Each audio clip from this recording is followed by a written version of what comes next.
Alright guys, TacticalRab again today. Hope you're all doing well and enjoying your day so far, and welcome to the first emergency video of this Rostermania period. Loads of things happened today as expected, including OpTic Texas making some moves. 2 players dropped from their roster, including this man, Ghosty. Very controversial decision, it's got to be said. Who is the replacement going to be? There are 4 names currently being considered for seemingly 2 spots. What are they going to decide to do? Because if you're going to drop Ghosty, there's got to be an upgrade they believe in the works. Very much intrigued to hear your thoughts in the comments. Hit the like button if you enjoy. Subscribe if you're new as always, I'd greatly appreciate it. So we've got to just dive straight in because so much happened. If you guys are unaware, yesterday was effectively the end of the contract extension period where the teams had to decide would they extend these players, would they not, and today we will see pretty much all the announcements. This is probably the only video I'm going to do for the rest of today unless things go absolutely haywire later this evening. We might have to do another one, but probably tomorrow's the next updates you guys are going to get. But firstly, Subliners offered a new contract extension to Kismet. This is not exactly a massive surprise. They're going to want to keep him around. If you're Kismet, probably you entertain some conversations with other teams just to get the numbers up, but still, he's going to re-sign it. Subliners are going to stick it out. One team, though, that's absolutely blown apart in remarkable circumstances is the Toronto Ultra, and this is so crazy, actually, to me, because I thought for sure, if you're going to try and sell CleanX, you're going to try and sell Insight, which apparently they are trying to do, and build a team of rookies around Scrap, I'd have thought for sure you keep Hicksy around. Hicksy and Scrappy, they came up together. Scrappy was part of getting Hicksy in the starting team. Hicksy comes in, yes, his job isn't especially glamorous, and he doesn't always fry, but he turned up in the big moments for these guys, won his first ever pro LAN major with these guys, you know, the second player to ever do that pretty much since Scump did it back in the day. Highly valuable for this team. Scrappy clearly rates him a lot, and yes, maybe there were some theoretical upgrades, but they still made the World Championship Grand Final, and I thought Hicksy, given that you'd expect him to be on a pretty meager salary representative to some of the other players, would be kept around. No, that's not the case at all, though. They're getting rid of him from the team. Jacob L says it, and shortly thereafter confirmed by Toronto themselves. Charlie have been a massive part of the organisation because he was on their Academy NA roster, joins their starting team, does a great job, and now they're going a different direction. I simply can't quite comprehend what Ultra are playing at the moment, to be honest, because as Bance says, mind-blowing. The guy comes in, helps them win a chip, gets a top 4 second at champs as a rookie, and gets thrown out of the team straight away. And we then get this from the rotation, and he says, and behind the rotation account says that sources tell him that Toronto aren't worried about finances and aren't concerned about the stock prices. Now, of course, if you're an organisation that has a stock price, you can't really say, oh, we're super concerned about the stock price, because that doesn't really indicate the best incentives for the shareholders. But still, apparently for higher up management, and maybe this is team management, maybe this is straight up organisation management, they're making these calls that they say aren't financially motivated. Now, I'm not sure that I buy that, because it seems like what they're doing, potentially trying to sell Insight, CleanX, I don't know what they're going to do with Scrappy, but we'll see about that. It does seem like they are thinking about money, but who knows? Maybe they actually just want to make some serious changes and rebuild the squad from the ground up. And getting rid of Hicksy is just a bit confusing, because if they're really money conscious, Hicksy you'd think is for sure a guy you'd want to keep around. Makes perfect sense. So I don't know what they're playing at, to be honest, but it's very interesting. And even Scrappy doesn't seem happy, right?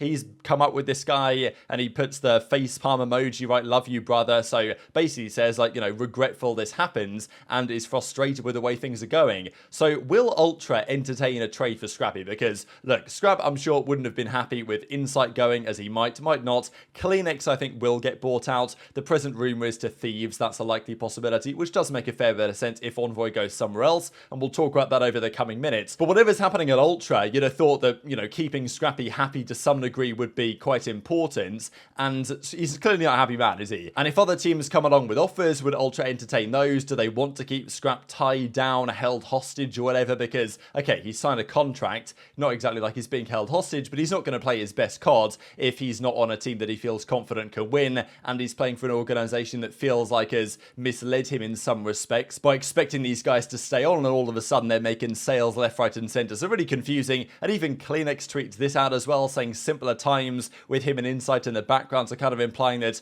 things might be going a different direction there, or something's happening at Toronto. There's no doubt about it at this point. And as Hicksy says, UFA, Ghosty even replies, kind of interesting, right? That maybe Ghosty Hicksy could be an interesting pairing, but I'm not exactly sure where that would be. So it leaves Toronto in a really strange spot. I don't know who they're going to pick up here, to be honest, to partner up with Scrappy, and it might not be even him there next season, right? Especially if other teams aggressively pursue him him, as is very possible. He broke the record last year for the most series wins in a rookie season, overtaking Insight, who also did it on Toronto, and even Hicksy made it to joint 9th with 18 series victories alongside that team last season. Before we get to the OpTic stuff though, and actually the Mutineer stuff, we've got to say from Boston, they confirmed, as the rumours mentioned earlier today, that Owakening is gone. Very controversial, right? Who do you choose between Beans and Owakening? I think it was more 50-50 from my perspective. I quite like the idea of keeping Beans, and especially when he's on a 2+1 Beans and Awakening's on a 1+1, it probably made it a bit of a no-brainer for them. But nonetheless, Owakening is a player with a far higher ceiling than he's ever achieved in terms of tournament placings and results. I know that Doug replied saying something, I think it was to his actual tweet himself, but Doug said something like, you know, hopefully you can achieve what I believe you're capable of achieving, right? So, you know, Awakening with a bit of leadership, I think, could be a very impressive player,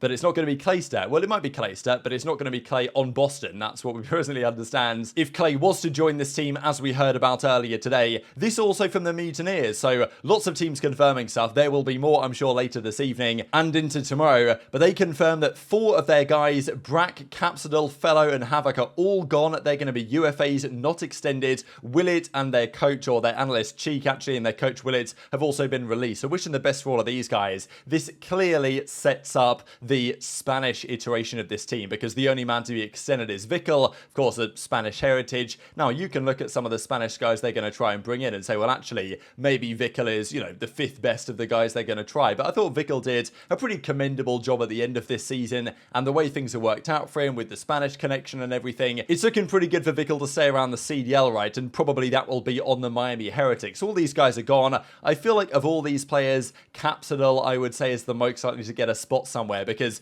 the AR market right now is flooded with a lot of talent. We've got the likes of Insight, and obviously Ghosty's on the market now. We don't know what's going to be happening with Slasher still as of this moment. FaZe haven't said anything about that. There's, of course, Scrappy potentially in the conversation. Awakening's on the market. The AR market is pretty stacked. The SMG market, definitely less so, and teams will definitely be looking on those lines, and I think Capsule could be a viable piece for many teams. So hopefully he can get back in the league, but more than likely, Miami Heretics will take over, and Vickle will be there in some form or another, whether it's as a sub or as a starting player. Let's talk OpTic then, because these were the big confirmations of the day, really, that they have indeed decided to make this 2-man change. There's no way they're releasing these players with the intention to re-sign them. This is releasing these players because they don't want them around anymore. Huke is one of them. Huke came in, did a solid job. We know his chemistry with Shotzzy is very good, but at the end of the year, it wasn't really there for Huke, right? Especially on LAN. His performances on LAN were definitely underwhelming, and I think that some more slaying on that team is necessary in that department. Fundamentally, he was a last and final call option for these guys. When they tried to get Pred for a period of a couple of weeks, it couldn't happen. Huke was their only option. UFA from Los Angeles Guerrillas at the time, and now Huke is back into that market as well. So where's Huke going to land? I think he did a commendable job on OpTic, but it's not like his stock is sky high. I also thought it was kind of maybe unfortunate in a way that Huke was verified, right? With the, you know, you have the tick, and then because it's associated with OpTic, you then have that next to it. Huke had that, and then approximately 2 to 3 minutes after they announced his release, it was gone. So, you know, it makes sense, I guess. They've got to remove it at some point, but I just thought it was pretty, you know, just kicking them while they're down a little bit when they get it released, and then immediately their checkmark is gone. But yeah, as Huke goes on to say here in the replies, as always, thanks for the support, allowing me to dream. Not the end, just the beginning. So he reckons, or just a beginning at the very least. So he reckons that he's going to keep on going, try and get a spot elsewhere. And as I say, for SMGs, there's going to be options out there, because it's the AR market that's the crazy one right now. The SMG market,